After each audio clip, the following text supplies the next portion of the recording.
నేను నేర్చుకున్నది సఫలం అవుతుందో లేదో తెలియాలంటే ఇది ఎవరి మీదన్నా వేయాలి, వేస్తేనే అది పనిచేస్తుందా లేదా అని తెలుసుద్ది. ఆయన ఒక చెరువు మీద కూర్చున్నాడు.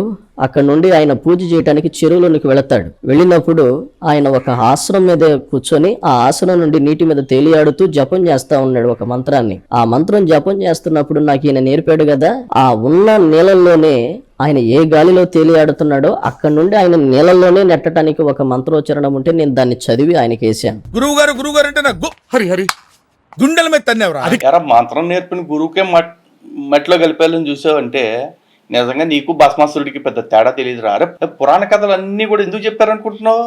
సమాజంలో ఇట్లాంటి రోగ కొడుకులు ఉంటారని అట్లాంటి వాళ్ళందరి గురించి తెలియాలని చెప్పారు. ఆ రోజు భస్మాసురుడు అనేవాడు కూడా అంతే, వరం కావాలన్నాడు. వరం ఇచ్చిన తర్వాత దేవుణ్ణి ఎత్తున చేయట్టాలని చూశాడు. జస్ట్ లైక్ ఇప్పుడు నువ్వు ఎట్టయితే గురువు గారు అంటూనే గురువు గారు గుండెల మీద తన్నావో అలాగనమాట నీ కృష్ణుడా.